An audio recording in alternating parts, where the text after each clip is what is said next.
Hey there, this is Mark Gruber along with my girlfriend Derek Cuntley from America's Really Old Stories. You are about to hear the most listened to exclusively JFK assassination podcast, and one of my favorites, the Lone Gunman podcast. Now, here's Rob and Joe.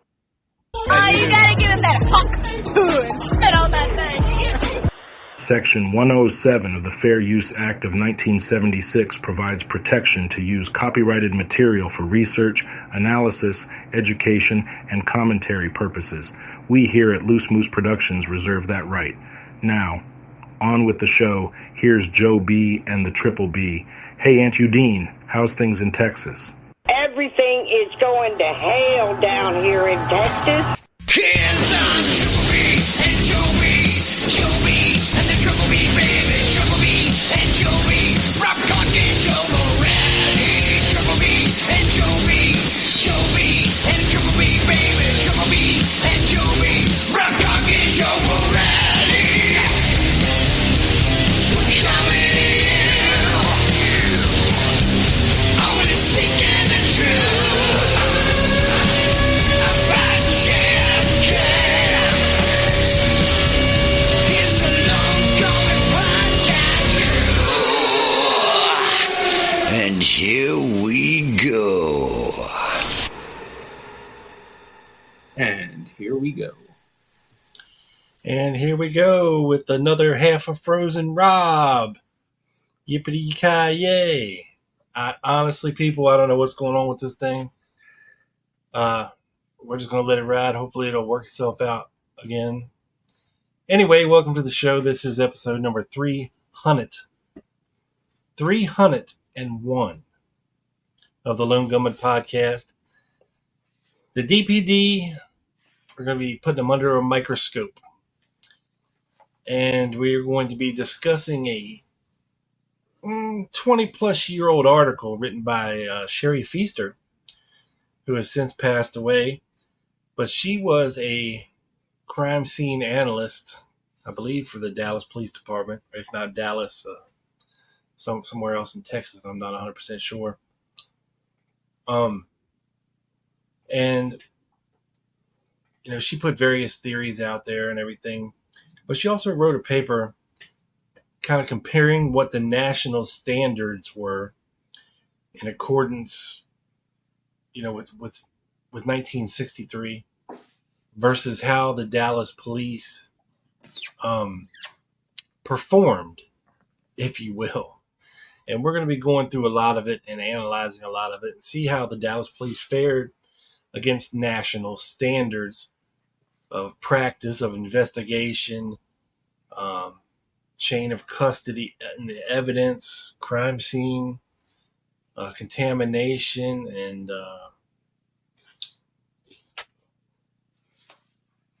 crime scene protection against contamination. Sorry. But before we do, I'd like to welcome in my co-host with the most, wearing his brand new signature shirt, fresh hot off the presses. A shirt of myself. Yes, it's awesome. Is that kind of tacky or no? No, I mean, you got to, man. You got to. Yeah. I love it. And good evening, everyone. Hello, Rob. And hello to all our loyal listeners. Let's say hi to them. We had some technical difficulties. We still do. And we still do. But we were on Echo. It was bad. John, as always, thank you very much. Right off the bat, I'll put that right here in my pocket. What's up, Trey? Yeah. Big Claude's in the house. Aunt Udine is in the house. Yeah. Alpha 66. Big Mike, what's up, buddy? Paul is in the house. Ev's in the house. South to West. Jack. What's up, Jack? James Smith says, Joe, terrific appearance on Out of the Blank. You handled Robbie's 150-part questions with great aplomb. Thank you. It was a really fun conversation. At first, I was like, how am I going to take up like an hour? And of course, You know what happened, Rob? I yapped like 6 barbers, which, to be fair, is the format on Out of the Blank when he has guests on. So that was the point of me being on, to yap. But we had a great conversation. He's a good interviewer. I think he's on episode 16, whatever it is, 1600. He knows how to ask good questions, and I thought it was great. And thank you, Trey, for this comment. I'm good at podcasting. I'm not sure I agree. I think I'm probably decent at best, but I'm making progress. But I appreciate the comment nonetheless, sir. I need to start a wealth management podcast. Oy. This is my... Hey, folks, there's a reason Joe's doing a JFK assassination-related podcast. Yeah. Well, if you were... I mean, I'm not part of a big-time financial institution anymore, but they would limit you if you tried to do that, right? Because you'd be speaking on them. But what I would just say is there's a couple Twitter handles that follow politicians' trades. It's like the Nancy Pelosi stock trader, and not only her, other people on different boards and committees. And if you buy whatever they buy, you'll beat the market every time. That's my financial advice. Not a financial advisor. Not financial. They're all ran by Joe. Yes. What's up, Scott? Scott is in the house. Been trying to hit on Aunt Udine. Mm-hmm. Bungle's in the house, south to west. My buddy Greg, I think he's finally back from Rome and Italy. Ooh. Yeah, he was over there on 300, man. He was doing the Sparta in Sparta. Sally is here. Sally's in the house. What's up, Sally? Glad to see you're here. Provowan. There's a new one. Hello from Dublin, Ireland. First time getting to see the boys live. Well, welcome, young Padawan, to the house. Welcome, sir. Yes, young Padawan. Young Padawan. It's almost like Provolone, but Provo 1. Provo 1, right. Provowan. Hey, we got another noob in the house. Chris Burton. What's up from London?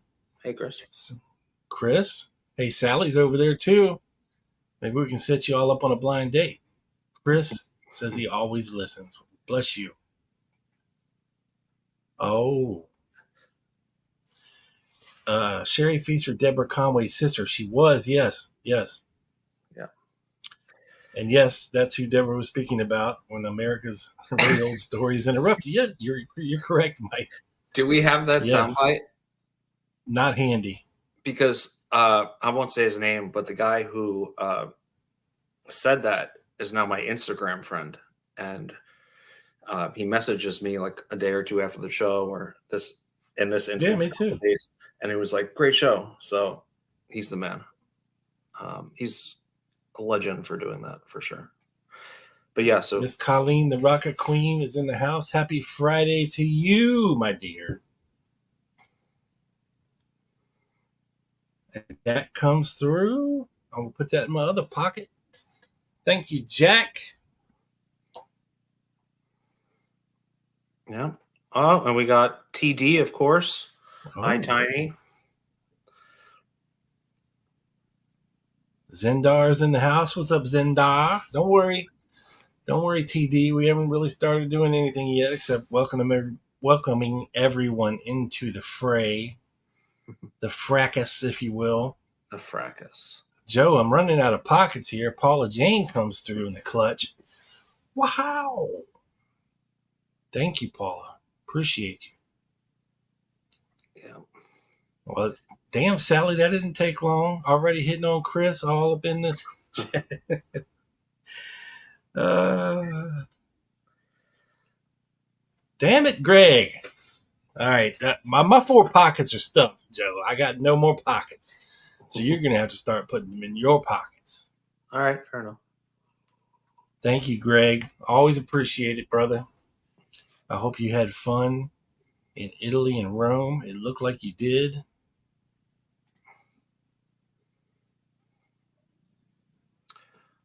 I know, Sally. I'm just busting your balls. Well, your figurative balls. it's nice to see all the people in the chat getting together and talking amongst themselves. I love it. I love it. All right, so let's get into the show, Joe. If you want to set the table a little bit about what we're going to be talking about here today. And we'll get right into it because there is a lot to talk about today when it comes to the Dallas police and their performance issues, if you will, because they had a lot of them. Yes, for sure. And yeah, we're going to be reading a very thorough and kind of going through and analyzing a very thorough article by Sherry Feaster. It was written a little while ago, but it's still very relevant. And essentially what she's doing is she's comparing if the Dallas PD followed protocol. She goes over like habits of the police department at that time. Then she national standards of practice. Yes. Yeah. She goes into possible what they should be doing and how they should be doing it. Yes, national investigative standards as of 1963. And when she compares every little area she compares, she also talks about the Dallas PD standards as well. So she kind of compares the national and the state standards. They're different in some cases. And let me put this up as I read this, because this is what she bases a lot of this. Unfrozen, Joe. I'm unfrozen. You are unfrozen now? I am. Good. The deep state's still messing with us. Knock on wood. Yeah, so I'm going to read a paragraph or two. So, shit, hold on. Sorry. I was trying to make that full screen. There we go. Sure. Just finding something. There are people who believe the Dallas Police Department did exemplary work in the crime scene investigation of the TSPD. Those supporters stress the crime scene investigative standards of today should not be used to judge work completed in 1963. However, Dallas Police Department is accountable for complying with the well-published and generally accepted standards of 1963 and to the self-proclaimed procedures of their own department. DPD is resolutely established to be severely deficient, discounting forever the myth they followed protocol in processing the TSPD, the evidence in the TSPD and the shooting death of President Kennedy. And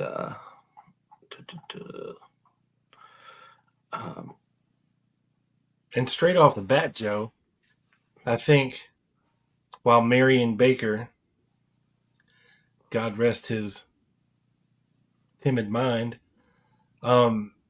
may have had good intentions of rushing into the building for whatever reason he did. Well, didn't he see pigeons from the top or something? Well, yeah, supposedly. Yeah, but allegedly. You know, even if you suspect that somebody shot from that building, okay, what he should have done instead of rushing there on his own is radioed for backup, requested immediate sealing of the building. Immediately sealing of the building. Because there were other officers around there. You know, like these two guys. These two guys were Welcome Barnett, W.E. Barnett, and Joe Smith. Now, Joe Smith is the guy who was on the corner of Elm Street in Maine, or Houston, sorry. And he went running for the grassy knoll. I'm not sure exactly how close after the shots. And there was Welcome Barnett, who was stationed over on Houston Street. Yep. And Rob, I believe Smith was the officer that ran into the person with alleged Secret Service credentials. Yeah, quite possible. But I remember. mean, these guys could have easily coordinated between the three of them to, you got one guy on the front entrance and send the other two around back, radio for more backup. Because there were a lot of Dallas police close by, and they could have sealed the building off relatively quickly, and they did not. Thus resulting in a lot of fookery. Yes, and in the generally accepted national standards for processing a crime scene in the 1960s, the number one thing is secure the scene to protect potential evidence and prevent witnesses and, or in this case, media, witnesses from leaving the scene and media from coming onto the scene and possibly tainting some evidence by just being there. You had workers running back in the building. You had workers leaving the building. You had it was a mess. Media in the building. We'll get more into that as we go on. But yeah, there was a lot of people making their way into that building right after the shots that shouldn't have been in there, and a lot of people leaving who probably shouldn't have left. So, pray continue, Joe. All right. Well, there's a little. So this article is, 52 pages, Rob. So we're gonna, when we read this, we're obviously not reading this. I'm kind of jumping around to the more relevant parts. This is a little section on confirmation bias. When confirmation bias is the basis for an investigation, officers may be tempted to cut corners in order to dedicate their efforts to cases they deem more important, more challenging, and more worthy. With the majority of calls considered routine, officers may ignore proper procedure on regular basis, thereby developing the mindset and behavioral habits of poorly structured investigative techniques. When an unusual or high-profile crime occurs, aka this one, the same officer feels enormous pressure to complete an accurate and thorough investigation in a timely manner. That pressure creates stress that results into working memory loss. With hampered cognitive abilities, the officer may revert to habitual behaviors and habitual cognitive choices. Evidence suggests that the DPD investigation was driven by confirmation bias stemming from the arrest of LHO, Lee Harvey Oswald, and after all, the DPD had their man and all they had to do was prove it. And that is, I think, a great, I think it's true then, and I think it's true now. I mentioned to you like a month or two ago, I was following a true crime case in Boston, and this lady got off because she accused her husband died. She allegedly ran him over, and she was going through all the kind of things that we're going to go through now. The evidence not being in a proper chain, all these other factors that would get, and confirmation biases, and they were just trying to look for their person, their guy. In this case, it was her, the lady, and it was actually a hung jury a couple of weeks ago. But there were so many examples of the cops just wanting to get it over with, just going through the motions, right? And when you watch a show like The Wire, it's all about the homicide rate of convicting people, right? They want your conviction rate to be over 50% or 60%. It doesn't really matter how you do it, as long as the homicide conviction rate is over whatever is told they have to meet. So it's not just the DPD that would do that. I think it's police today and pretty much a lot of times. What do you think? Well, yeah, for sure. I mean, but in order to have a good case, you need good evidence. Right. And you need good evidence collection. You need to be able to portray to a judge or jury that, look, we followed the protocol. We followed chain of custody from point A to point Z, meticulously documenting everywhere these things were. With this case, you have the problem of the evidence being collected by the Dallas Police Department, being taken by the FBI, being given back to the Dallas Police Department, and being taken again. It's crazy. And Rob, it is. And to your point there, when I was reading this whole article and I was reading a lot of what Lieutenant Day and Studebaker, the other crime scene investigator, I think the head crime scene investigator, they're blaming things on the FBI. The FBI are blaming things on DPD. And where have we seen this recently? With the Secret Service and the FBI blaming each other for the failures in the Trump assassination attempt. It's the same playbook. They just blame each other. They go in a circle, and there's no accountability. It's a different situation, but it's the same playbook.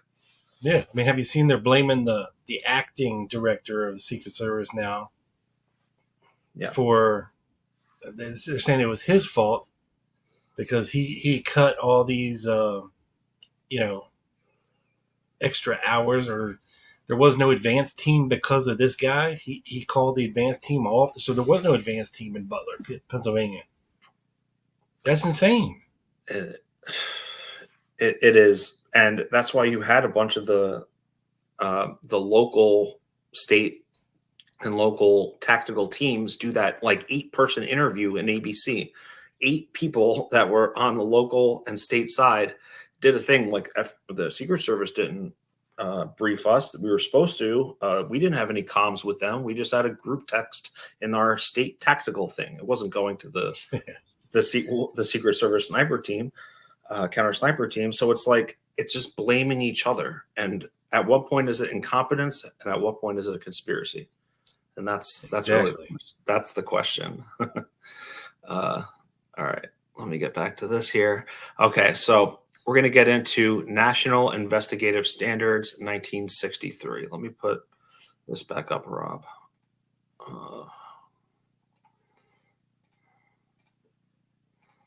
It's just crazy how many things over time, like 61 years past this, the same things go on in different circumstances, but it really hasn't changed that much.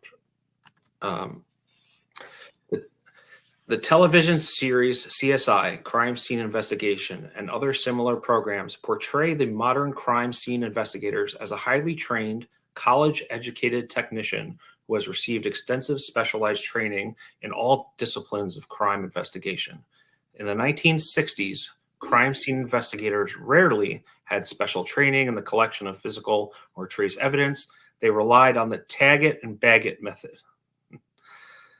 The emphasis was placed on detectives catching the perpetrator using their people skills, putting little or no emphasis on crime scene investigative. For many agencies, the physical evidence was only a minor part of the investigation used to confirm what detectives had already determined. Although there were no certifications to ensure proficiency and no specific experience of or training requirements at the time of the assassination, there were generally accepted national standards for processing a crime scene. And this is from Paul Kirk's book, Crime Investigation, 1953. These methods have been out there for 10 years prior to the assassination. Right.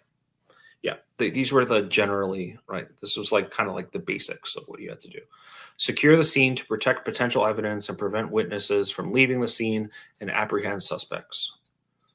Well, it didn't prevent, we'll get into the timeline in a few minutes here down, but they didn't prevent all witnesses from leaving.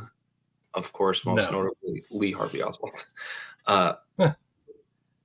Perform an organized and thorough search. Which photograph they did eventually, but not initially. Yes, correct.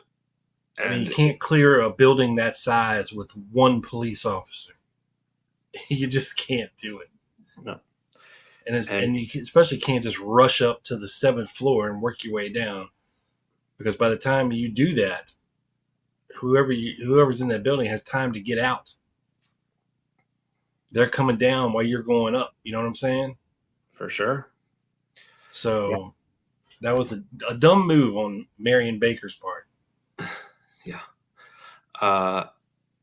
Photograph all potential evidence. Number 3. Number 4, indicate on a sketch the location of all potential evidence. Number 5, complete a detailed description of the location and condition of potential evidence. Number 6, develop and collect fingerprints. And then finally, number 7 is collect the evidence, as in bag it and tag it, I think. Yeah. Let's see. The investigation of crime scenes and the evidence collected and analyzed may prove. Oh, wait, hold on. That's irrelevant.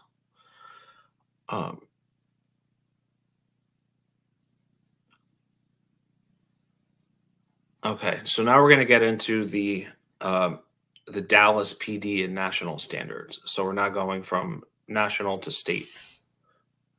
All right, Rob? Yes, sir. All right, and if you want to take a turn at reading it at some point, let me know. Dallas PD and national standards. Those who believe the DPD conducted a detailed crime scene investigation inside the TSBD during the investigation of JFK. Others are not so sure. Every agency involved in this investigation was under tremendous pressure to solve the case. What we were talking about before.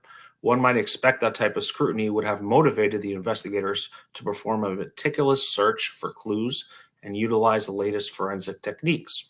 However, crime scene forensics was not a significant aspect of criminal investigations at the time of the assassination.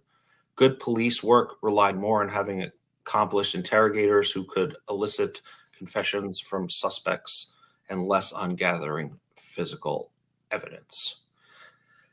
Yeah, but you need a suspect first to do that. Yeah. And of course, that's, this is before DNA, right? So they're not really focused on hairs and things that people are focused on now. So what I think we should really pay attention to is the, as we're talking about, the generally accepted standards back in those days and not today, because we could nitpick this all day from a 2024 DNA standpoint. Touch Yeah, DNA. well, we realize all about DNA and hairs and all that stuff, but like I said, when Marion Baker's rushing into that building, he has no idea who the shooter is. So when he runs into that building, at that point, everyone in that building should be a suspect. And he encounters quite a few people on the first floor. And you don't hear about Roy truly clearing all those people, like Eddie Piper and Troy West and Lovelady and Shelley, if they were on the first floor. You don't hear about that. It's not until they get to the second floor where, that he works here, he's okay. But then they just run up the stairs to the 7th floor and then start checking the roof, the 7th floor, the 6th floor, and work their way down. And of course, by this time you have other employees going back into the building. You have people leaving the building, and they did not secure the scene. At that point, the entire building is the crime scene, not just the 6th floor. Yes, sir, Rob. And the next little part I'm going to read is DPD securing the scene. So that was a good segue there. Some members of the DPD believe the shooter had fired from within the TSBD. Their initial response to that supposition, rushing into the building to apprehend the perpetrator, was appropriate. The safety and well-being of the general public was paramount. Therefore, the removal of potential threats to the police and others must take precedence over evidence which may be present within the crime scene. So that makes sense, right? If you have a school shooter, you're not going to go in and try to take picture of a casing on the ground, right? If the shooter's running around shooting kids, right? So, well, but at that point, Joe, Marion Baker has no idea what is going on in that building. Whether or not this shooter has hostages, whether he's going to try to shoot his way out of the building. whether he was going to try to come down and start firing in Dealey Plaza. Baker knows none of this. So I think it's still a little reckless of him to do what he did. I don't agree with Sherry Feaster here saying that he did the right thing. Mm-hmm. Well, the right thing would have been to not go in the building, secure it all, seal the building off. And once you've done that and you have enough people there, then you send in a team. Right. I guess he tried to be like a Bruce Willis type, right? And just go in and go floor by floor. I think he knew he was the first one in there. And, I'm not going to disagree with Fisher here. I'm actually going to disagree with you. I think going from floor to floor and clearing the building of a threat, of course, he's not going to be able to fully clear it. So I understand what you're saying about waiting for backup, because if he's going up one stairway, the other people could be going down the back stairway, right? 100%. But he's going up the back stairway, or down the elevator. You know what I mean, right? Fire escape or right. I mean, he wouldn't anything. Be able to cover that all himself. So what you're saying is he should have waited maybe outside. But as we're going to get into, and if he's going to clear the building himself, he should have started on the first floor. Identified everyone on the first floor. He had Truly right there with him and asked him, look, do you recognize all these people? All right, all you people on the first floor, leave now. Yeah. Go to the second floor. Same thing there. All right. Out. Third floor, out. Fourth floor, out. He should have worked his way up instead of working his way down, is what I'm saying. Okay. So, no, I don't think he did the right thing. Yeah, but I guess what I'm saying is, like, I don't think he did something as blatantly bad as some of the other people we're going to get into, right? Well, it's not blatantly bad. It just could have changed the outcome of everything. Right. But that's if Oswald was sealed in that building, okay. The murder of J.D. Tippit might have never happened, blah, blah, blah, blah, blah.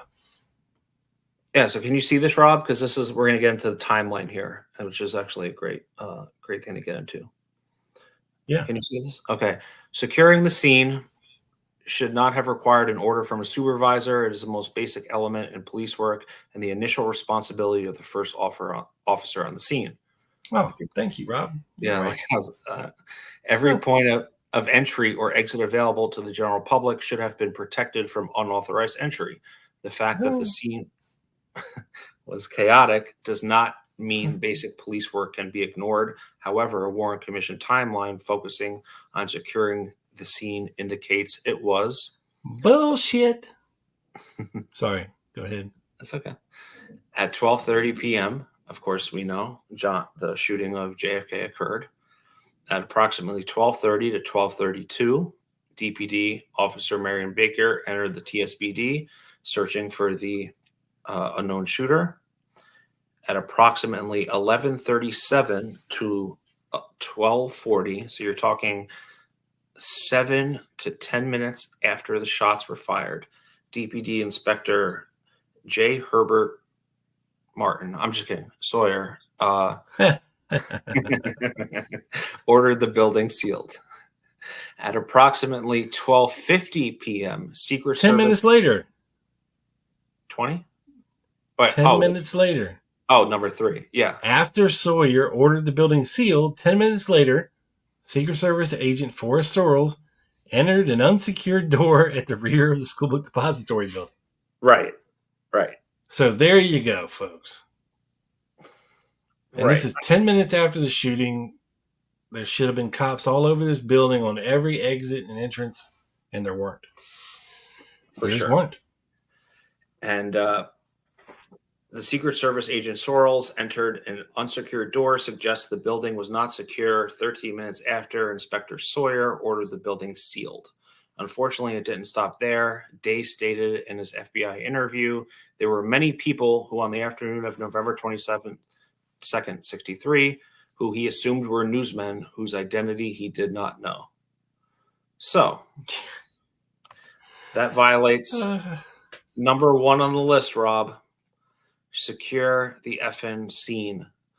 And Well, even after they figured out that the shooting allegedly had taken place on the 6th floor, because they found the shells, they found a half-eaten lunch, they found boxes piled up on the window, and then they eventually found the rifle on the 6th floor. You still have company employees, Truly and Shelley, and maybe a couple others, on the 6th floor while the cops are searching it. After they found evidence, you have newsmen up there. You have Tom Aaliyah making a film of all this. He's a newsman. This is your crime scene. You're allowing news people into your crime scene. It just makes no sense to me whatsoever. Yeah. And just to circle back on Baker, Rob, just to clarify, I'm not saying that he did everything right, and I'm not even going to get into the second lunch floor encounter. Was it there? Was it on the first? Was it somewhere else? I'm just saying, as like a lone wolf type of thing, police officer going in a couple 1 or 2 minutes after the assassination and finding the manager and clearing the floors. I mean, he didn't. Even if he could stand at the front of the building, that entrance in the back would have been completely still open. So, but like I said, there were officers all over the place, close by, that he could have yelled, "Hey, I need you over here. We need to secure this building." Roger Craig wasn't that far. He was somewhere on the knoll, and the 2 officers you mentioned. Well, they had multiple officers stationed on Houston. One on the corner. One like behind, you said, Roger Craig. Huh? One behind, allegedly, too. I think that might have been Weitzman. Allegedly. You had a couple on the overpass. Yeah. So they were all over. And that's not saying that he could have got on his radio and said, "Look, I've got the shooting scene. Suspects in the building. We need to seal it off. All personnel here immediately." 411 Elm Street. Yeah. I'm just saying, just assuming that he wasn't in any, like, and I'm not saying changing of statements, but I'm not going to, as we'll get into, there are a lot more officers that did a lot worse things than him trying to go up and clear it. I'm just saying I don't like completely fault him for trying to go up and clear and find the manager. I'm not like, he didn't do something egregious, right? Like some of the other officers really did, right? I guess that's more my point. So, but that's why we leave it up to you, people. Do you want me to continue, sir? Yes, pray continue, sir. All right. Obviously, police procedures for directing patrol officers and criminal investigators to protect crime scenes were in place within the department, as evidenced by Inspector Sawyer's order to seal the building, but it appears there was no compliance to that order. True. One has to wonder why Captain Will Fritz, head of the homicide unit, or Lieutenant Day, head of the crime lab, failed to enforce their responsibilities of protecting the crime scene. For that matter, why didn't anyone within the DPD take steps to protect the crime scene from contamination? Day, Fritz, and other supervisors present on the 6th floor of the TSPD were ultimately responsible for the assassination investigation, and the possibility of their investigation being compromised should have motivated them to take the necessary steps to ensure the scene was protected. More importantly, the police should not have allowed anyone other than law enforcement to remain on the 6th floor while they searched for evidence. Facts.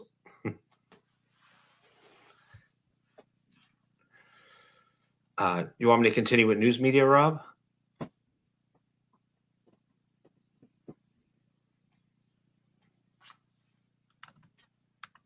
Robert? Oh, okay. I'll continue. News media. The curious nature of news media is what makes them good at their job. Unfortunately, that curiosity, when allowed to run unchecked, can be destructive to potential evidence. resulting in an investigation with distorted conclusions. The official record contains several examples of newsmen having access to the crime scene while the scene was still being processed for physical evidence. FBI Special Agents Vincent Drain and James Bookout interviewed Day concerning persons other than police officers who were present on the 6th floor on the afternoon of the shooting.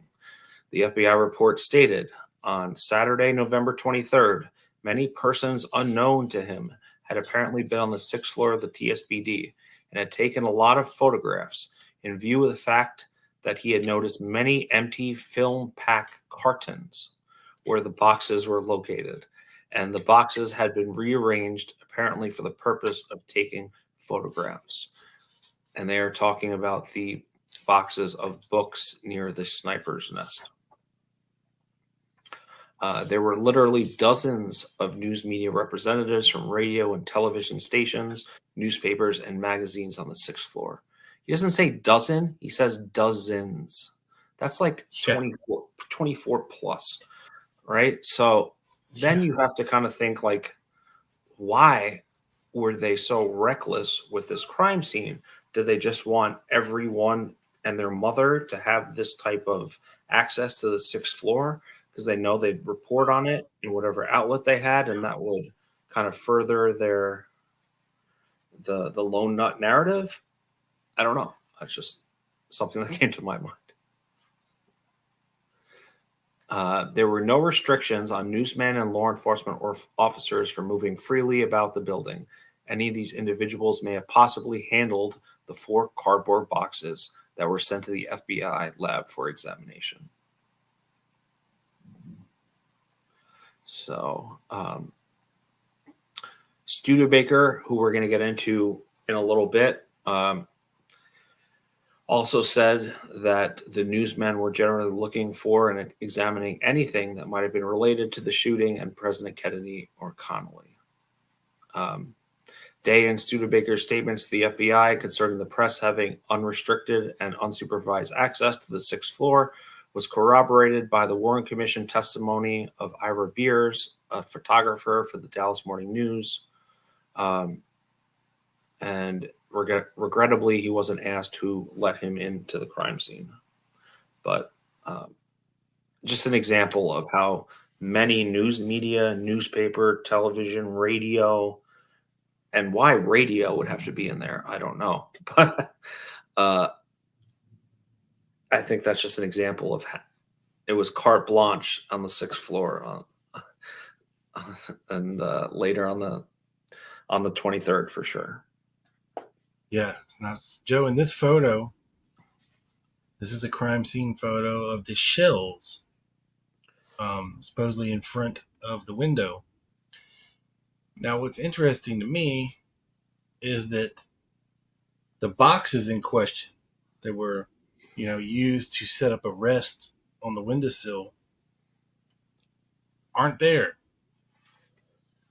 Now you might say, well, there's, it's back, it's further back in the photograph, but when you read exactly what happened that day, and this comes from a section on evidence contamination, Joe. Okay. Day's testimony. Okay, he says, I went back to the school book depository and stayed there. Okay, he left there at 3 p.m. and then came back at about 6 p.m. No questions were asked of Day if the scene had been secured while he was gone or under whose supervision Studebaker was working. Day said, I went back to the school book depository and stayed there. It was around 3 that I got back, and I was in that building until about 6, directing the other officers as to what we needed in the way of photographs and drawings and so forth. Beelan says, what did you do when you got back? What photographs did you take? Day said, well, we made the outside photographs of the street. We made more photographs inside and did further checking for prints by using dust on the boxes around the window. Now, Day's testimony indicates that the boxes around the window were processed for fingerprints after his 3 p.m. arrival. There are no assurances that the cartons were processed before the press was allowed on the 6th floor of the school book depository. And crime scene detective Bobby Brown, not the black guy from New Edition, different Bobby Brown, stated while assisting with sketching on November 24th that he handled the cardboard boxes believed to be used by Oswald as a rest for his rifle that were stacked near the window. That means he moved them, folks. The same 4 boxes the media had access to and that were left unprotected for several days before being collected from the 6th floor. Moreover, we don't really know if it's the same boxes that were originally located in the window. Studebaker testified that he moved the cartons and then later replaced them in an effort to recreate the scene so he could take photographs. So any photographs that you see of these boxes in the so-called sniper's nest is not how they were found. It is a recreation by Studebaker. Yep. Brown also indicated the measurements used to complete the sketch of the 6th floor were taken after the crime scene was left unsecured and occupied by unidentified media and possibly members of the general public. Looky-loos. That's what we call those, Joe. Looky-loos. So it is possible multiple items were moved. Now, we also have, Joe, this photograph. I want to talk about this for a minute. I have a couple relating to this too, Rob, after you're done. But before, we have to say hi to our favorite guest. Oh, Douglas. Douglas.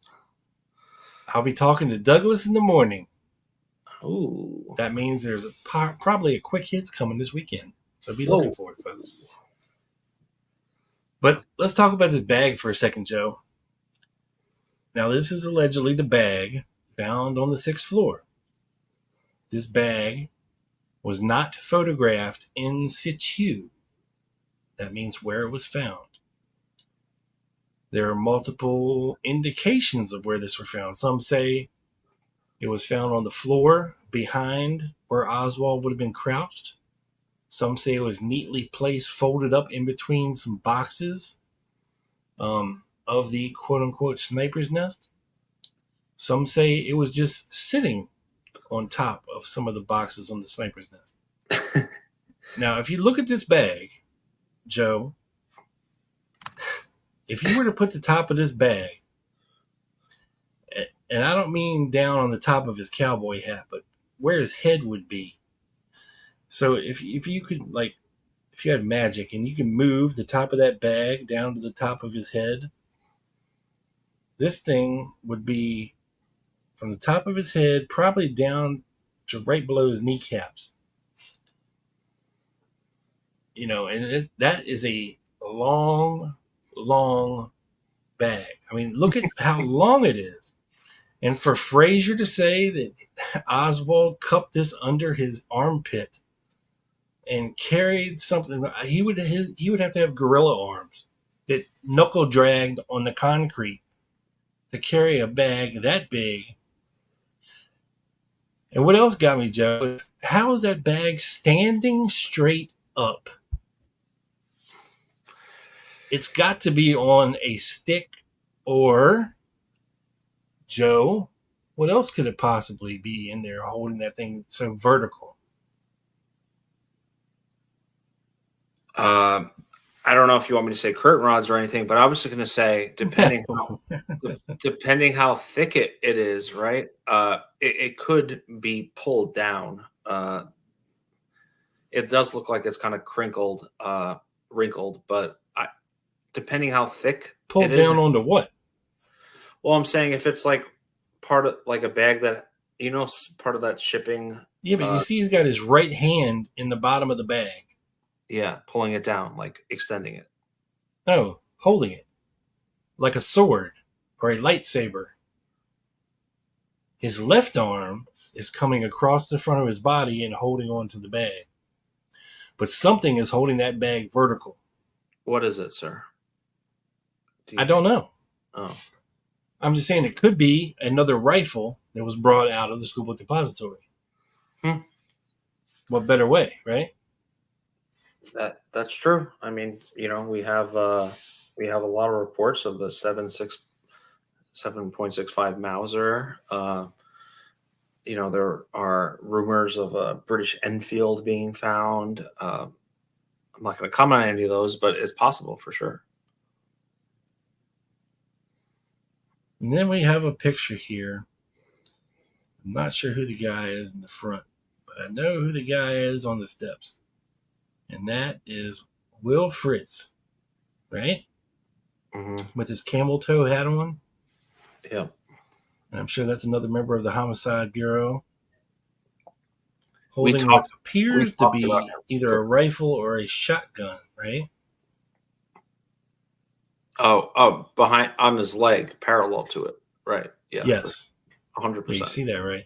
Yeah, for sure. Now, I always heard about things getting mailed. Like Oswald would walk 8 blocks to mail something when he was supposed to be at work. And I always thought it was funny because, well, what's right outside the school book depository?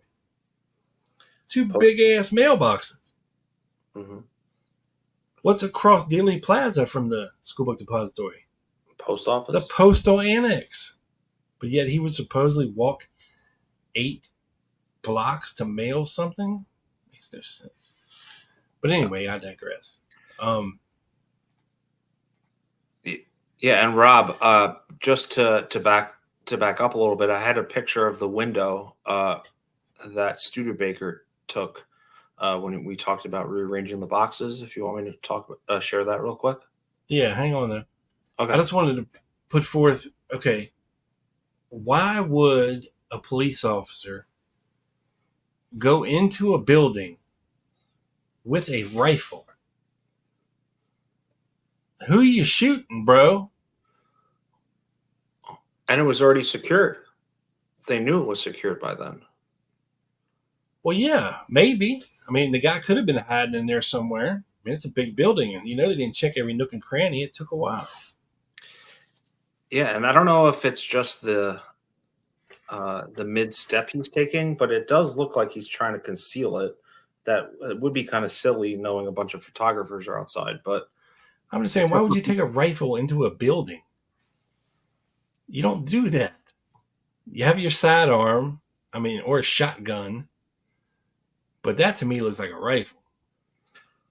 Oh, I think it is for sure. But that's just me. No, it's very long for sure. That's what she said. Yeah, I know. So this was a Studebaker photo of the 6th floor. This is actually from 60 Seconds in Dallas, I believe. And this is a DPD. 60? 6. 50 Shades of Grey. It's from the movie. 5 Shades of Grey, right? Dallas police photo taken by Studebaker a short time after the assassination, showing the boxes in front of the second window. That would be this one here. That's Bonnie Ray Williams' window. Would not have appeared above the first lintel of the window from outside. So I have something even better here. Oh, here we go. So on the left here, I enlarged this. It's not great quality to start. If you look on the left side here, this is an enlargement from the Hughes film. And you can see someone on the, was it the east or west? It's the west side, right? The west side of the TSPD. Thank you, Pravawan, young Padawan. We appreciate it. That one's going to go in Joe's pocket. Thank you, sir. I'm not looking at it right now. But do you see, Rob, where my pointer is right here? Circle. I do. On the Oswald side.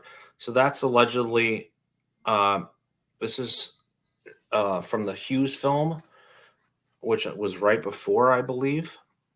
And you also have someone here on the side where we just showed where there's a bunch of Bonnie Ray. Right. Well, he looks a little white, but there is someone, it seems, there. He's but just in negative, Joe. Yeah. On the right side, this photo was taken minutes after the assassination by Dallas photographer Jim Murray, shows boxes much lower in the window, and then the figure apparent in the Hughes film. So if you look at the right side on the left photo, though I believe it's the west, correct me if I'm wrong, chat. And on the right, there is no figure. And also here on the second window from the west side. Bonnie Ray. Right. And the boxes seem to be less stacked as high. So if there was someone on the 6th floor doing some shenanigans, they definitely rearranged the boxes shortly after, I think. No, bungled. No. And this is another one, Rob, also from a picture I found in 6 Seconds in Dallas. If you look here, or on the 6th floor here, you see that same kind of person, almost, or the image of outline of a person here. And also a similar type of image here. Boxes a little higher. Let's go back. It could be the angle, I don't know. But and in this recently discovered photograph by Jack Weaver, taken only seconds before the shooting, the same figure appears on the 6th floor. Now, this is a photo I cut in half, but this would be that person here, and you can't really see the alleged Oswald. It was recently discovered in 1967. No, like right now, recently. Oh yeah.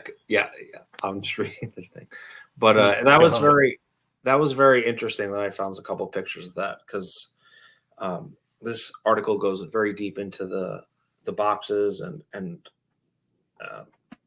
by the way, if Oswald's, we're going to get into the fingerprints in a second. If Oswald's fingerprints are found on boxes near the sniper's nest, I have news for you guys. That means absolutely nothing. He was part of the 6th floor. He was part of the 6th floor crew moving boxes. You could have probably put his fingerprints on half the boxes there, or a good amount of them. That literally means nothing. And I actually have a point or two about some of the fingerprint stuff they have when we get to it, Rob. But it means nothing that his fingerprints were found on some boxes on the 6th floor, because that was literally what he was doing. That was his job. Yes. He wasn't on the 6th floor laying crew, but he was working, collecting boxes that day, as well as that week, as well as that month, as well as half the month before that. So finding his fingerprints on boxes on the 6th floor is not unusual. And no, bungled, it was not Mac Wallace's fingerprint. Mm-hmm. Yeah. I haven't seen the chat in a minute because I was looking at things, but yeah, so let's get into a little bit about chain of custody, folks. Let's do it. We all know about a good chain of custody is meticulously documented. It's a legal term that refers to the ability to guarantee the identity and integrity of items collected as evidence on a crime scene. And it's mostly used for the purposes of litigation. In a courtroom, it is necessary to have a written record that documents the possession, handling, and location of evidence from the moment it's collected until it's used in court. A well-maintained chain of custody, in addition to assuring contamination alteration has not taken place, the chain of custody establishes proof that the item selected at the crime scene is the same evidence that is presented in court. Now, based on Day's testimony, it appears the chain of custody for the casings is questionable, because it is. The envelope was unsealed, and the names of persons possessing physical possession of and note of the corresponding time period were not documented on the envelope. Apparently, from the time of collection at approximately until 10 p.m. that evening, it is unknown who possessed the casings. And these are the empty shell casings, folks. Beelan, had the shells been out of your possession then? Day. Mr. Sims had the shells from the time they were moved from the building, or he took them from me at that time, and the shells, I didn't see him again until 10 o'clock that evening. Beelan, who gave them to you at 10 o'clock? Day. They were in this group of evidence being collected to turn over to the FBI. I don't know who brought them back. Was the envelope sealed? No, sir. Had it been sealed when you gave it to Mr. Sims? No, sir. No. Was the envelope sealed? Day. No, sir. No, sir. No. But in direct conflict with Day's testimony, Dallas Police Crime Scene Detective Richard Sims testified that he did not retain possession of the casings when they were collected. Sims says, I picked them up from the floor and had an envelope there and he held the envelope open. Ball, you didn't take them into your possession, did you? Sims, no, sir. I don't believe I did. So, if this case would have ever gotten to court, and look, I blame the FBI more than anything, but the collection of the evidence matters when it comes to a chain of custody and who has it in their possession. Because at some point, these shells were supposedly in Fritz's pocket. There's rumors that he picked them up, threw them back down on the ground, and the pictures that we see of these shells aren't actually where they landed. There's also allegations that they were in somebody's desk for a certain amount of time that were unsecured, just in the desk drawer. And in some of the evidence photos, we see 2 shells instead of 3. So what is really going on here? Which brings us to another good point. And the Dallas police of 1963 were very bad about this, Joe. And that is souvenirs. Okay. So after they had gotten the evidence back from the FBI, then Oswald gets killed. They know there's not going to be a case. There's not going to be a court case. Because, hey, he's dead now. That was our guy. He did it. Moving on. Case right? closed. And I have this book. There's a book by Gary Savage about his uncle, Rusty Livingston, who was a detective assigned to the Dallas Police Crime Lab at the time of the assassination, who admitted he kept 5 original photographs showing fingerprints located on the trigger housing of the rifle allegedly used by Lee Oswald. An original fingerprint card taken from Oswald in the morgue was also retained by Livingston. Savage claims Livingston kept 8x10 photographs that were never forwarded to the Warren Commission. Excuse me. This action was clearly a breach of chain of custody for evidence in the criminal investigation of Kennedy's death. It's rumored that Gerald Hill, Dallas police sergeant, provided evidentiary photographs to author Judy Bonner for her book, Investigation of a Homicide, The Murder of John F. Kennedy in 1969. Detective Studebaker, who took many of the crime scene photographs inside the depository, told the House Select Committee that he made numerous copies of evidence photos for fellow officers. The HSCA received first-generation photographs, meaning they were made directly from the original negatives from such individuals as the widow of Dallas police officer Roscoe White, the widow of George DeMornshield, and Dallas detective Richard Stovall. Sir. Police, it's insane to me. It is. It's crazy. And Rob, this is actually, I found something. I went to Mr. Studebaker's HSCA testimony today after reading this, and I want to just share this really quickly because this is please do. Exactly what you're talking about in terms of selling evidence.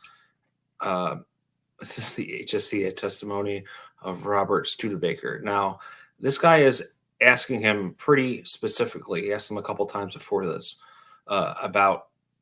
Oh yeah, this is the guy that had a safe full of evidence. So the HSCA investigator, Mr. Cronwell. Now, I asked you once. I'm going to ask you again, but just to let me be sure you focused on the same concept I had. Since 1963, have you attempted to sell any of these photographs? Mr. Studebaker, I have had people try to sell them for me. Okay.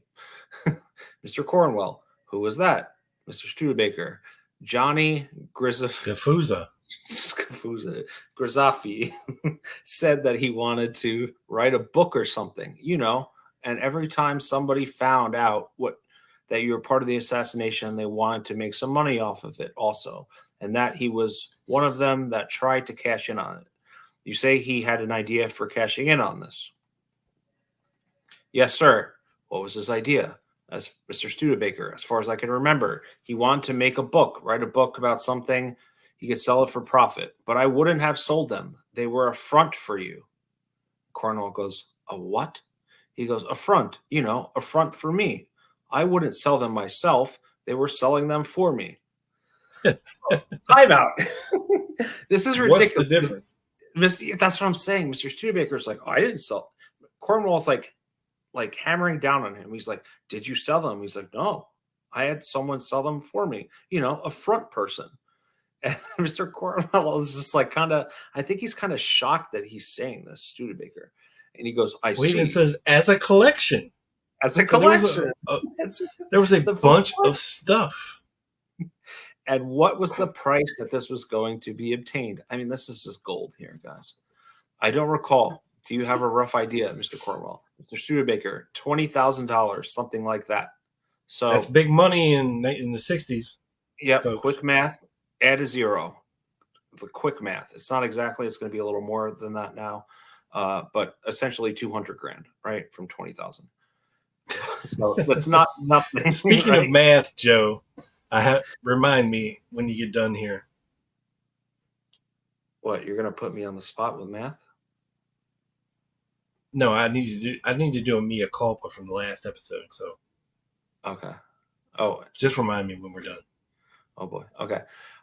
What would this is Mr. Cornwell of the HSCA. What would a prospective purchaser have obtained, if anything, besides the set of photographs for $20,000? That's it. That's all, Mr. Studebaker says. There are a number of items of evidence which have never been located, and good reason to believe that they at one time existed in connection with the assassination investigation. Some of these items apparently appear here in your photographs. So this guy gave photographs to the HSCA, and none of them had ever been seen before. Do you know of any physical evidence that was ever obtained? And it kind of goes on. But one last thing, and we're just going to go back to the 6th floor for a second. And I found this in his file. This was an FBI report from May 29, 64. Studebaker stated that the sack and bottle, we're talking about the chicken bones here, were sitting in front of the building facing Elm and in the third aisle from Houston Street. So not the second, as we heard before. Studebaker stated that when the lunch sack was first found, it had contained the chicken bones and, to the best of his recollection, a piece of waxed paper, which I'm guessing was used to wrap the chicken. He stated that one of the officers searching the place later emptied the sack, leaving the chicken bones on the floor near the area where they were found.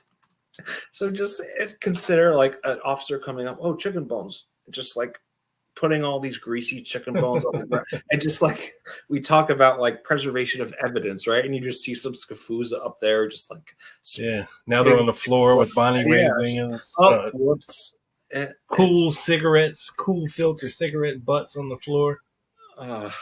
So I thought that was funny, and I found that little tidbit in his testimony to the HSCA that's yeah, well, I didn't sell them. I had other people sell them for me, so it's not bad. And he didn't understand that that was bad. He thought that would be getting around it.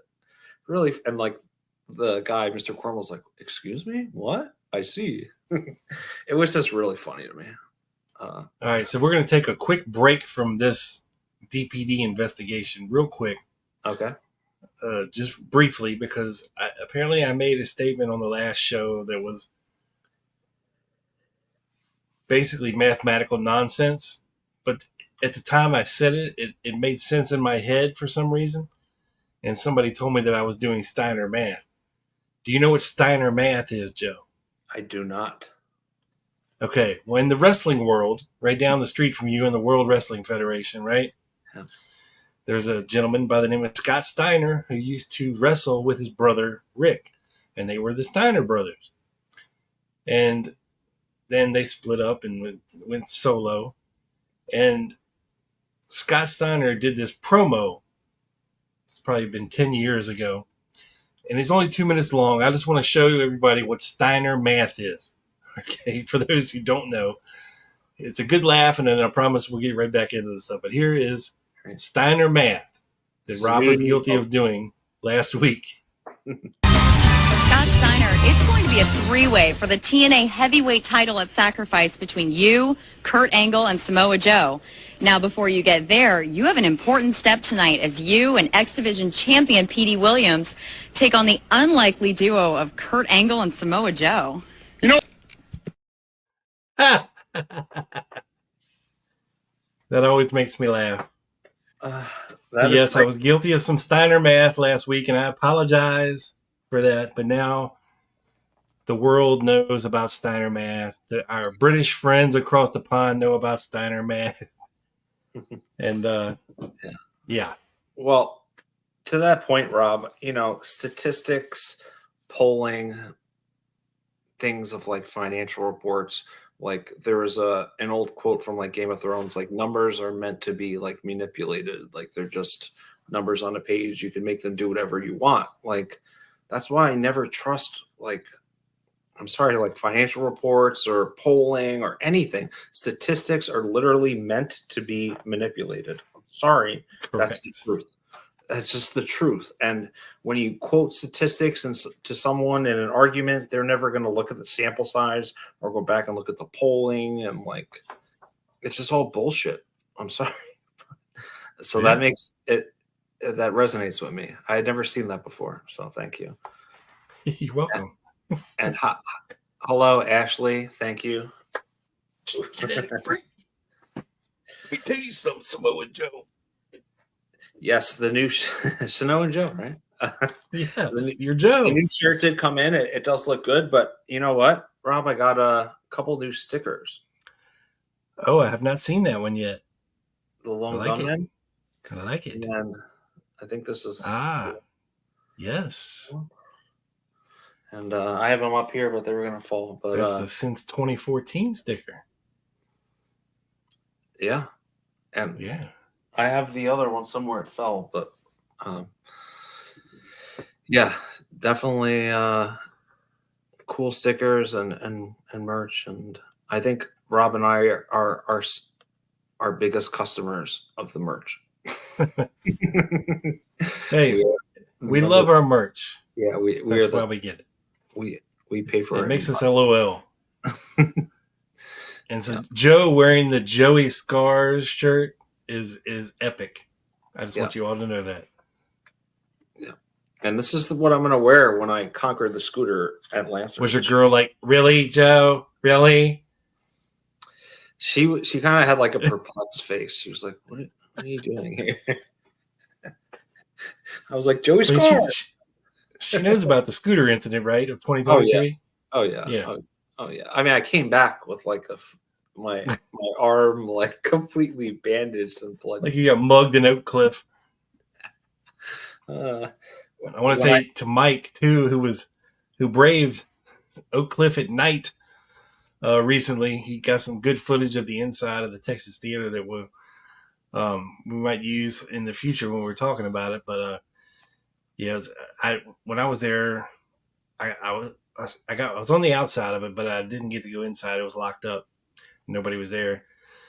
So it was nice to see the interior of the Texas Theater. So thank you, Mike, for grabbing that footage and showing it to us and sharing it with us. And like I said, well, we have it. And if we ever need it, it's in our back pocket right here on me. Oh, wow. TD has some news here. YouTube channel Project JFK was talking about Lone Gunman podcast this week. Larry Rivera was talking about transcriptions and the Mexico tapes. Were they talking about us in a good way or bad way? Or in a Corey Hughes way? Are they associated with them? No. Oh, okay. No. But Corey Hughes also mentioned us in his in his show. Interesting. Yeah, I know you sent me the screenshot, but I didn't actually hear what he had said. Oh, you didn't? Well, you know what, Joe? That's the beauty of having a live show where we have the capability to actually look things up and share our screens. Oh my God, this is going to be great. This is live. This is live podding at its best here, folks, ladies and gentlemen. I think it's this one. Pardon me while I find this. And Tiny Dancer, send us an email with the timestamp of that if you can do that. Email me. What is the name of his freaking show? The Scafuzas of JFK. No, it's not called that. Who sent me that? I think it was in an email. I think it was an email to the Lone Gunman podcast from our buddy who shall remain nameless. Yes, here it We is. have a lot of confidential informants there, sir. Got to keep the sources protected.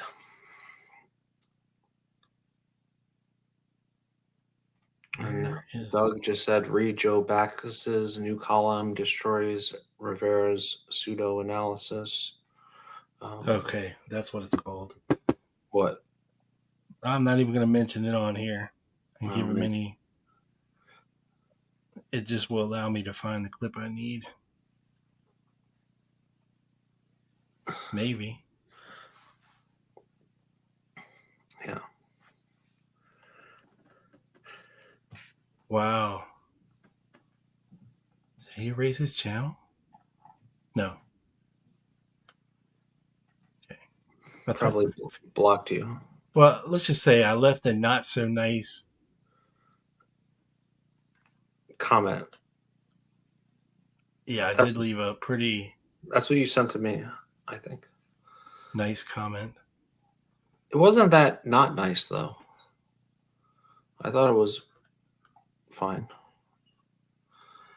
All right, Joe. I got it queued up here. I just need to share my screen. I'm going to get the popcorn ready, sir. Get the popcorn ready, folks. Yeah. Present. Share screen. Share a screen. Okay. Yeah, that's the one I want to share. Okay. Can you see this, Joe? I can. Okay, here we go. It's right near the beginning of the show, I think. Okay.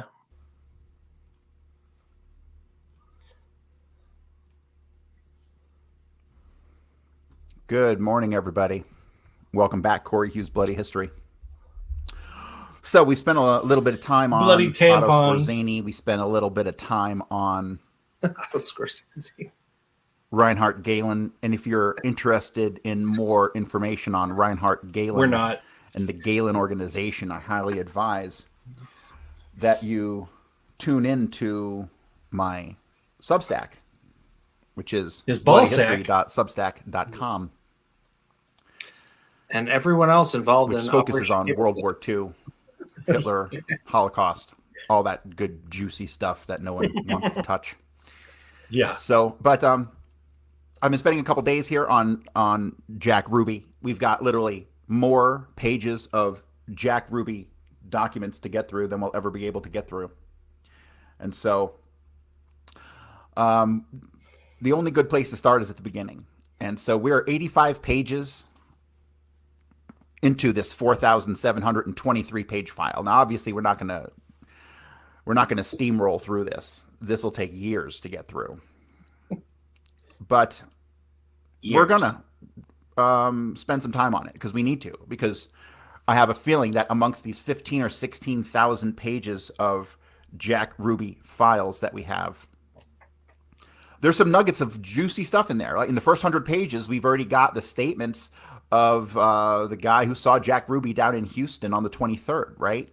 Which totally smashes the official narrative.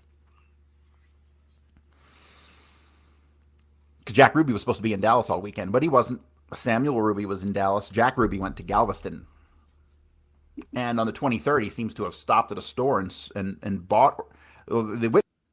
Let me just pause it there for a second and reiterate the point he's trying to make is that Jack Ruby's brother, Sam Ruby, is impersonating Jack Ruby in Dallas, while Jack Ruby is in Houston buying the gun and he's going to shoot Oswald with, allegedly. Mm-hmm. Let's continue. Witness thinks he bought a gun, but I don't know. There's it just tells me there's a lot more information on that I need to dig into on the gun that Jack Ruby used.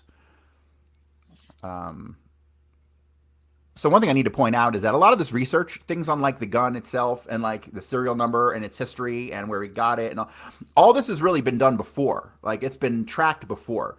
But here's the fucking problem. And I'm going to comment on this real quick before we get started. Here we go, folks. Hey, morning, Jim. The problem is that like I'm seeing large quantities of totally valid Kennedy research from yesterday. I'll call it the previous era of Kennedy research. That's there, but has kind of just it's sitting in a cul-de-sac, right? It's not going anywhere. It's in a dead end, and this stuff needs to be rehashed and re-brought to the surface and introduced to an entirely new audience because the existing JFK research community is the biggest bunch of fucking jerk-offs that's ever existed in the history of mankind. Okay? It doesn't even matter if the JFK research community could like straight up fucking come up with goddamn Jack Valenti's everything fucking that he did that fucking day and it would go into the trash bin of history. Because nobody buys anything that they're selling anymore. There's not a single person connected to that JFK research community that anybody has any confidence in. Their work is dog shit, and nobody should have any confidence in it. And so it doesn't matter what they could solve the whole fucking thing today and be like, hey, this is the answer. And people are going to look at them like their fucking hair's on fire because it's ridiculous at this point. And they've been getting high on their own supply for so fucking long. That they don't even have a fucking clue what time it is. If you want excellent evidence that the JFK research community has no idea what time it is, listen to the Lone Gunman podcast hosted by Rob Clark. Like him and his, I don't know his co-host, so I'm not going to comment on him. But Rob is the most fucking unbelievable person in the research community, if you even want to call him that at all. That fucking guy has never solved a fucking thing in 10 years, and they just came out with their 300th episode of their podcast. It's fucking pathetic. I've been doing this show for a little over a fucking year and I got 160 something episodes. So that is the epitome of the state of the JFK. Let me pause it right there. Now this douchebag, okay, wants to call me out by name, and I guess he's nice enough not to disparage you, Joe, because he doesn't know you yet, but he will. Thank you. Okay. His podcast has 155 subscribers, and this episode, as of today, after 3 days, has 30 views. So eat my ass, Corey Hughes. Eat it. I've never claimed to have solved anything about the JFK assassination. Have I, Joe? Have we ever claimed to solve anything? I don't think we have. I think we have found out some pretty good things in the less than a year that you and I have been podcasting. That's called research, Joe. And what do we do on a weekly basis? We dig up crap from the past that's been overlooked and give it a second set of eyeballs on it. Okay? So, our podcast is not called Solving JFK. That's somebody else's. Okay? This is the Lone Gunman podcast. That's right. Yeah. And yeah, I have a job and I have a family and I have kids. I don't have time to get on here and podcast every day, dude. Nor do I want to. Okay, I have a life. It's I not have about a job. it's not about Okay. quantity per se. Although once a week, what we do is not easy to prepare for either when you have a life and kids and family and other things going on, right? It's hard enough to do a show a week, but it's about quality, not really quantity. And Exactly. I think based on who we heard from in the last episode, number 300, as he alluded to, a lot of researchers from a lot of different walks of the research community. And I had more that either responded late or whatever, but a lot of people appreciate your work. Over the course of time, as we heard from the messages, I mean, these weren't people just blowing smoke up the tailpipe, people that really appreciate what you've done over time and Well, I know, what but it's not even about. I care less what I've done or what I think I've done. I Right. haven't done anything really, except discuss things about the assassination. with 1.5 million Posit views. things, make suppositions based on documents and evidence and testimony. Da, da, da, da, da. Yeah. I haven't solved anything. Yeah, and I don't think anyone's really solved anything, to be fair. He wants to say Jack Valenti on the grassy knoll took the kill shot and he solved the case. That is complete and utter horseshit with a capital H and a capital S. Complete and utter nonsense. So anyway, screw that guy. Yep. Let's get back to And Betty back to what Bobo. we're talking about. Yeah, Jackie pulled the string on the squib. Yeah, we dealt with that with our friend Crystal Mark, who that is his top theory. Yeah. But listen, what are you gonna do, right? You're never gonna. You could be the best researcher in the world. You're never going to make everyone in this community happy. You could solve the case and people won't accept it. I will agree with that part. Some people will not. Yeah, but you actually have to solve the case, not have a ridiculous theory that Jack Valenti is on the grassy knoll shooting and then runs down and gets in the Secret Service follow-up car. I mean, seriously. And that there's Hasidic Jews lined up on Houston Street. Get the F out of here. Mm. You're a clown with wearing clown shoes with clown ideas, and you, sir, in case you haven't noticed yet, are the laughing stock of the JFK community. The laughing stock. And I highly regret giving you your first ever platform to spew your nonsense many years ago, Mr. X. So go F yourself on the grassy knoll. Okay. Hold Anyway. on. We have a Yes. good message from Momo. You could read it as I search for something real quick. Momo sitting here with me fuming. Who is this piece of shit? I know, Doug. I know, dude. There's a reason why you don't know who this is. Okay. He's got insane theories. He thinks he solved the case, but nobody's paying any attention to him. I wonder why. He's got insane. Yeah, sorry. I was looking for a Momo clip, but he just said, "Who the fuck is this piece of shit?" That's my best Momo impression. All right, let's get back to it here. Sorry for the delay. Dude, old slacker, that pussy would never show up in Dallas. Ever. Yeah. And we don't promote violence on the show, but we would be willing to go to like one of those, like, what is it, like boxing or thing gyms, like sparring things. That's like above board, right? For yourself, Joseph, down here in the South, we don't play that shit. Okay. It's on site down here. Yeah. But yeah, we we try to stick to relative facts and documents, and Yeah, I like that, James. Texas death match with barbed wire. Yes. it's like the guy from The Walking Dead that had the bat with the barbed wire, Negan. And Scott wins the comment of the evening so far. Oh, you got that right. Good gracious. Yeah.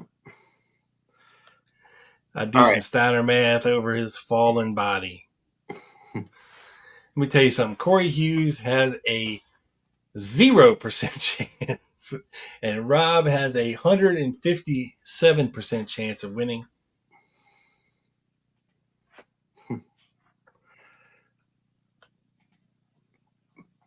So, Rob, Yes, sir. I thought if we got back into this here, we would go into the fingerprints. I had a couple of fingerprint training. I have to find exactly what page that's on, but I had some good points on that I wanted to talk about. Yes, please do, because according to the Rusty Livingston or Gary Savage book about his uncle, Rusty Livingston, he had, all like 5 different pictures of Oswald's prints that were taken off the trigger guard of the rifle, which never made it into evidence. In fact, what was it? The FBI found a palm print. Yep. And the DPD didn't. So, yeah, let's get into the fingerprints in the Dallas Police Department. Okay. And just for your reference, sir, I'm on page 36. Thank you, Paula.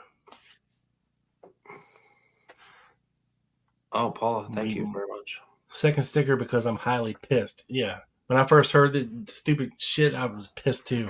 Yeah. Thank you. I think we're pretty humble, right? We've never claimed to know what's, to solve the case. And going back to my recent guest appearance Out of the Blank, I got a lot of those questions. I was like, oh, and I kind of hedged my bets because we really don't know, and we're objective, and we know our audience is smart and they can make up their own mind with the evidence that we present, right? We don't have to force our opinions on anyone, really. No, you don't have to agree. It's, we like to put the best evidence forward. Here's the documents, here's the testimony. It's hard to argue with. Exactly. All right, so let me go here. I'm just going to share this little part as I read. Developing latent fingerprints with powders. Identifying the absorbent characteristics of a surface is paramount to the selection of the correct developing technique.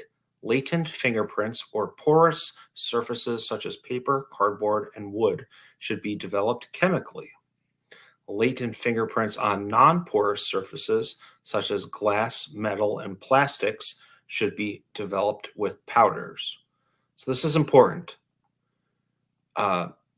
Fingerprints on paper, cardboard, or wood should be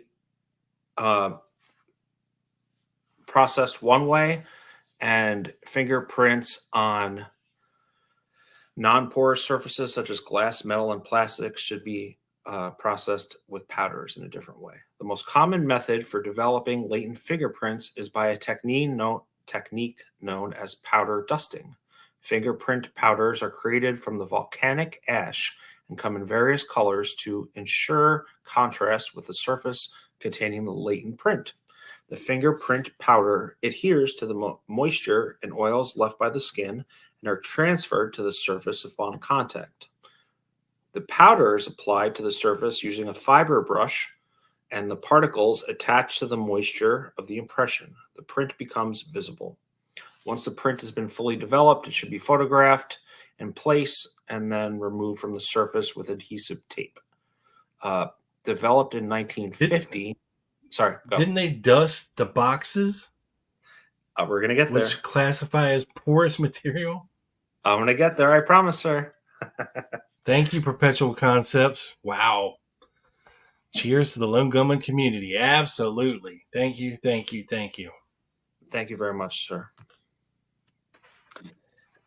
So, developed in 1950, magnetic There powder. may be a woman, Joe. You don't know.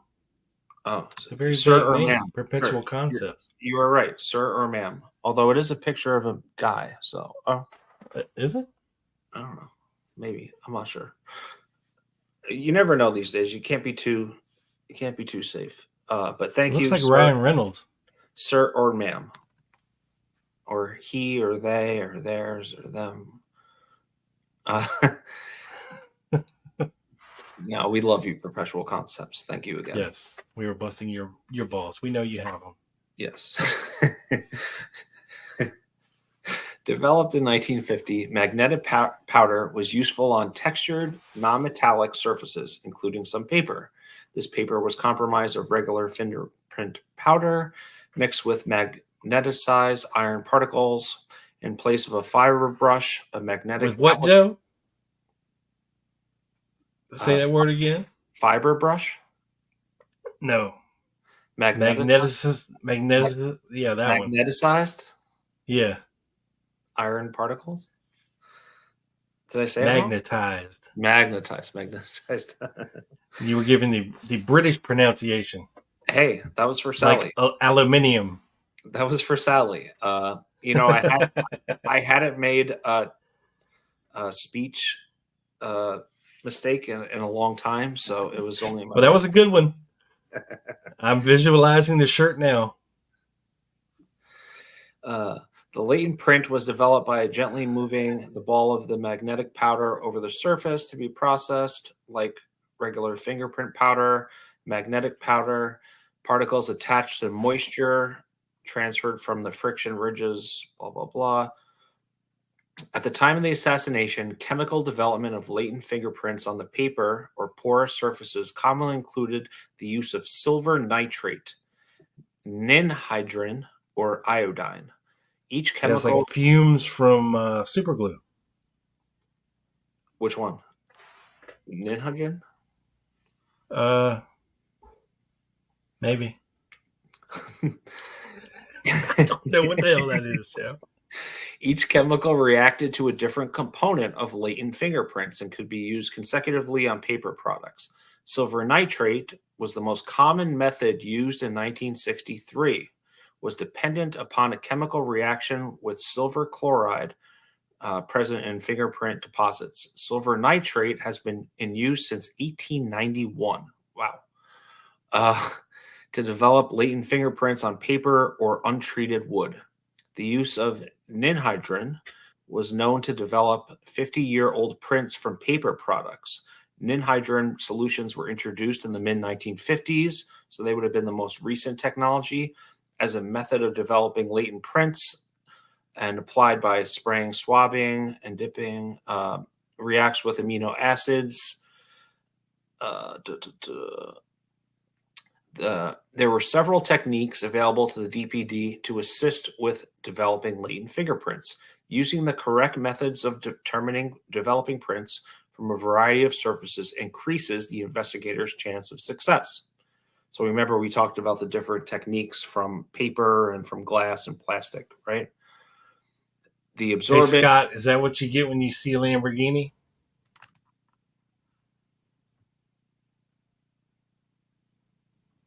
You get it, Joe?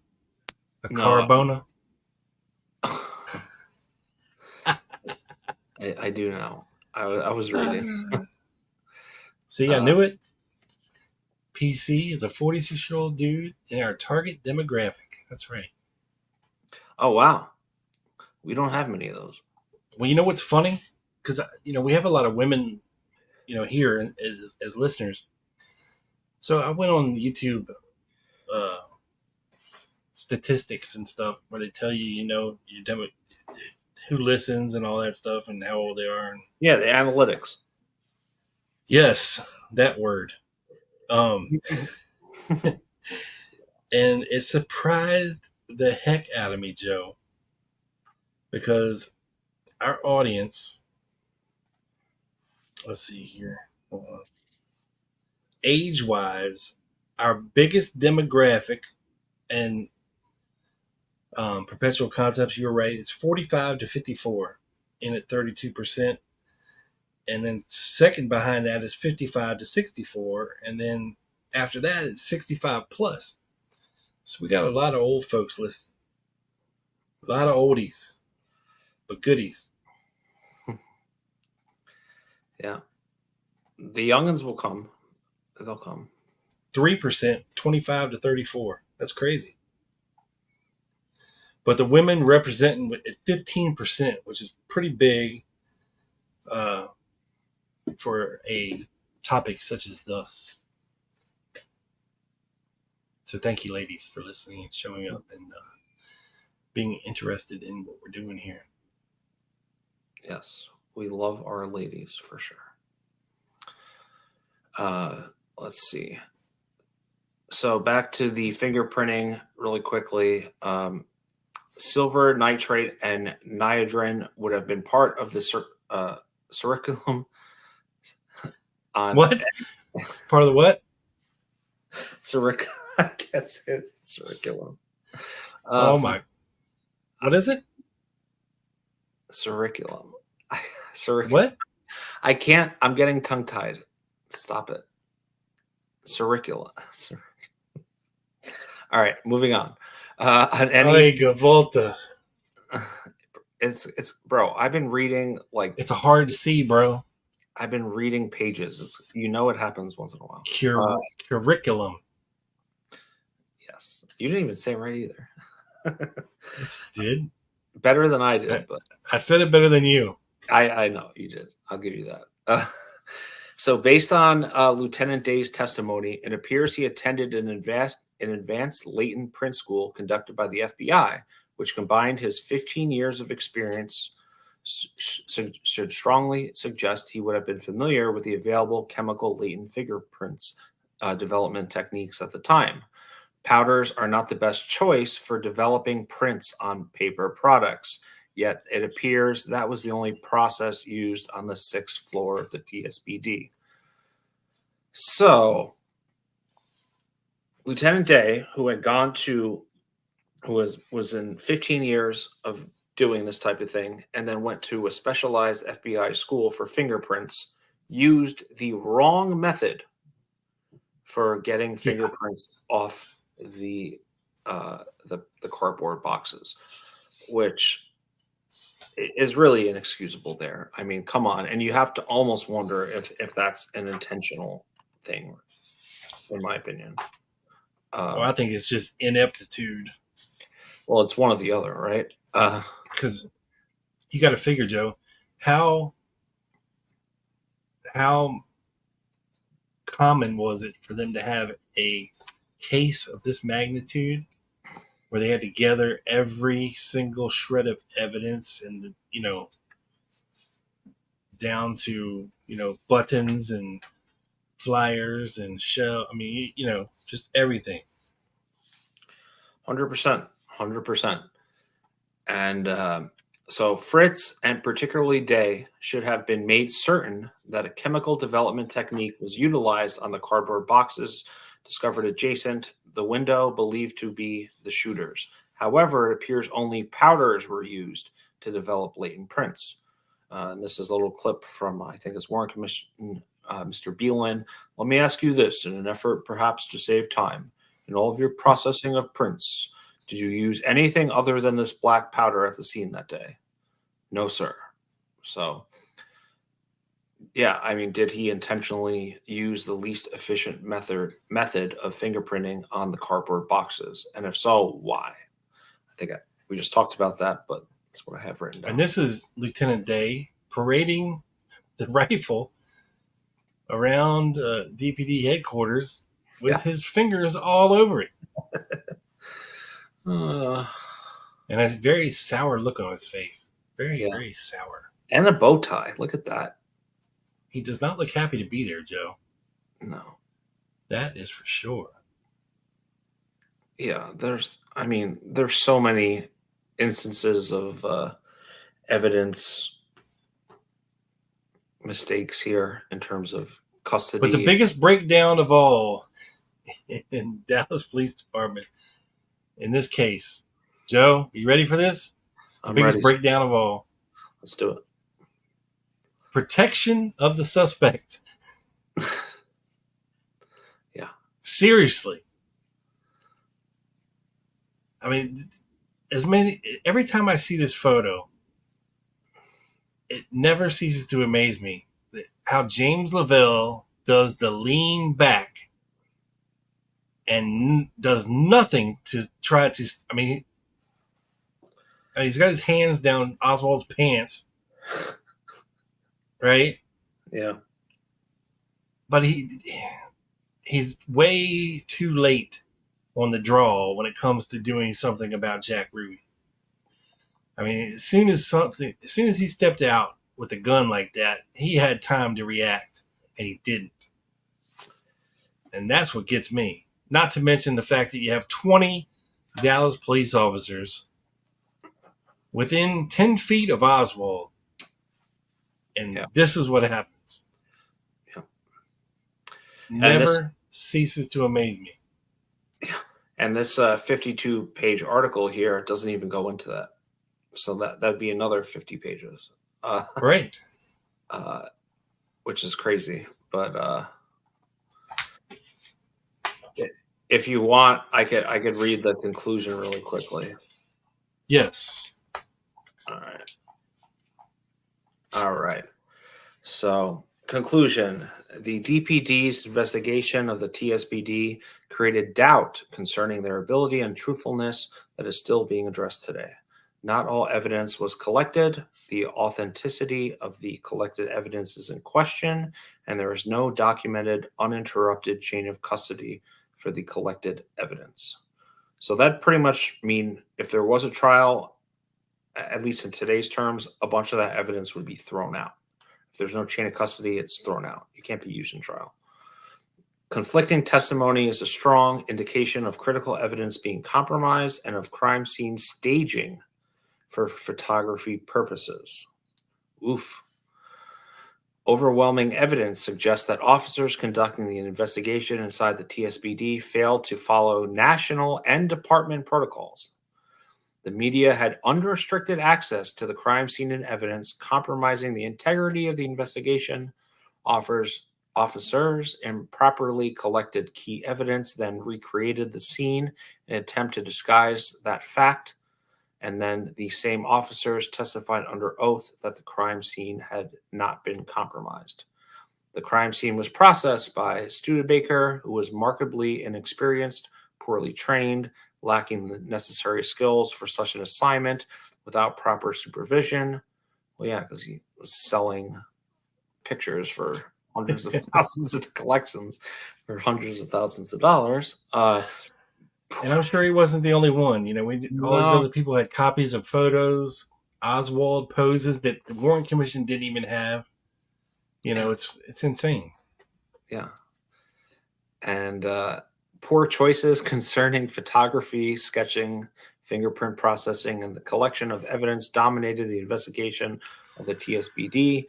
Items were collected without being photographed, and the shell casings and the boxes in the window were both moved and then incorrectly replaced before being photographed. It is apparent their investigation of the TSBD was lacking, and evidently Carl Day agreed. The difference here was the national publicity and the confusion surrounding it, which limited our opportunity for doing work exactly as it should have done. So again, he's excuses. Yeah, exactly. He's giving an excuse, saying it was so hectic. There were so many people, like we couldn't secure the crime. They were overwhelmed and cut corners and didn't follow procedures, and this is why a lot of the evidence is sus in this case. Yep. And last paragraph here. Maybe confirmation bias was the reason for such poor crime scene investigative work. Maybe it was poor work habits. Regardless, a suspect in custody and evidence was needed for trial. However, failing to follow the proper procedures concerning the processing of crime scenes can create reasonable doubt in the minds of a jury. True. There must be no suggestion of compromised evidence to ensure judgment is correctly and fairly administrative. If the goal of DPD was to provide a quality, comprehensive, and impartial investigation of the TSBD in order to provide irrefutable evidence of the murder of President Kennedy, they failed. DPD's crime scene investigative work is decisively inadequate, discounting forever the myth they followed protocol in processing the TSBD in the shooting death of President Kennedy. And yeah, that's kind of the reason why 61 years later, we are still arguing and debating over these things that should have been pretty much evidentiary fact and would get us a little closer to where we are now. Yes. And on that note, Joe, we'll wrap it up. And if we can, we'll post this article over on Locals for everybody. Sure. Link is in the description for this video for our Locals community.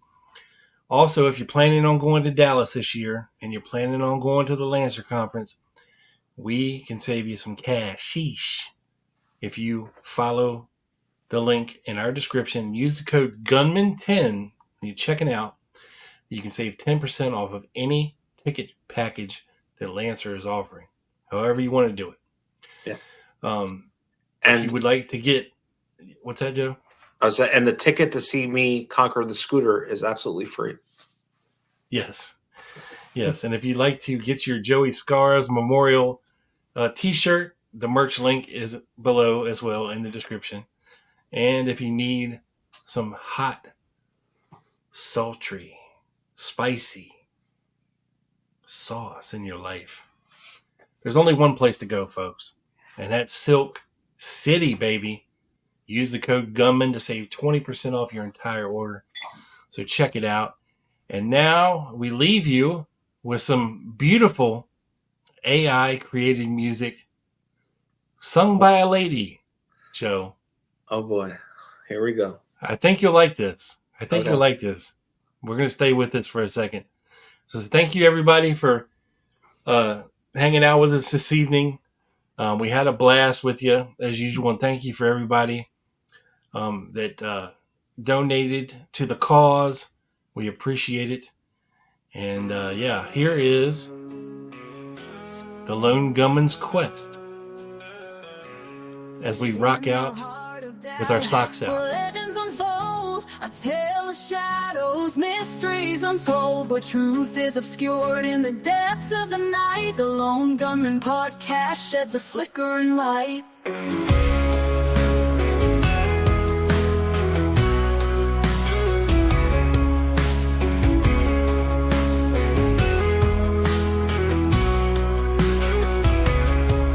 On the grassy knoll where whispers reside, a shot in the dark where secrets collide. Oswald shadow looms, a figure so grim, in Dolly Plaza where the lights grow dim. Unravel the threads, conspiracy weaves, the Lone Gunman's truth when no one believes.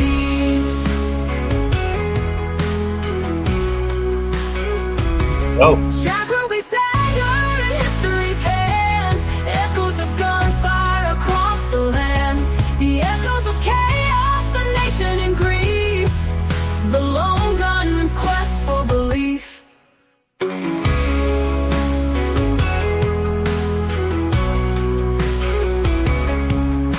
The echoes of shots in the memory. It's called stay. Donna. A nation in Donna. mourning, forever in pain. The Lone Gunman Donna. seeks what's buried in dust in the aftermath of a nation unjust. It's not just a story, but a deeply carved scar. The Lone Gunman's journey to see from afar. Son of a bitch.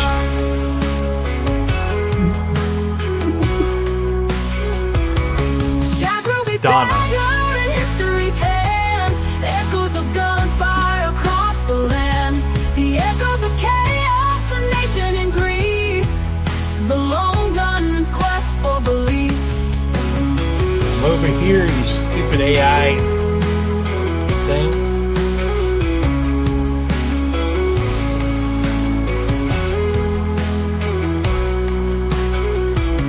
It's not just a story, but a deeply carved scar, the lone gunman's journey to see from afar.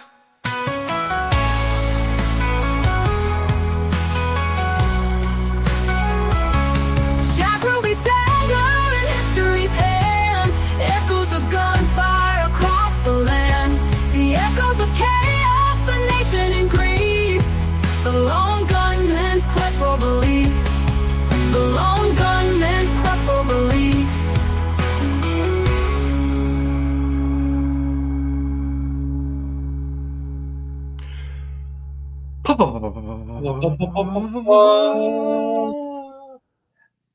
Peace and chicken grease. Have a great weekend, guys. Have a great effing weekend. We love you.